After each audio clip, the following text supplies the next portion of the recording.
आता आपण इथं अलिबागच्या फिश मार्केटमध्ये आलो आहे।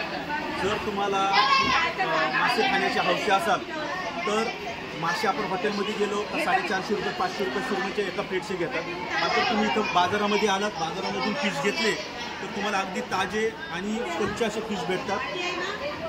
काही सुरमई आहे, सुरमईचा काय भाव आहे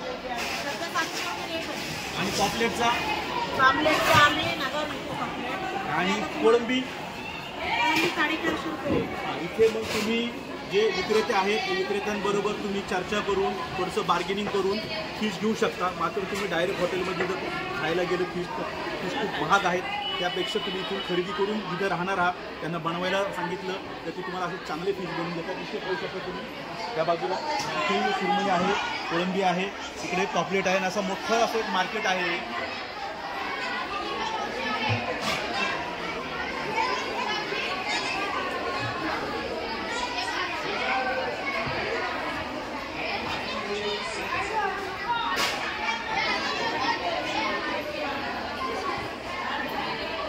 अशा प्रकारचं हे अलिबागचं फिश मार्केट आहे।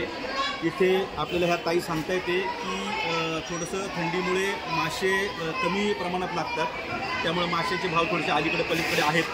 मात्र तुम्ही इथं बार्गेनिंग करून चांगले मासे, तिथं बाहेरच्या बाजूला सुकी मासळीसुद्धा आहे, सुकी मासळीसुद्धा तुम्ही नेऊ शकता।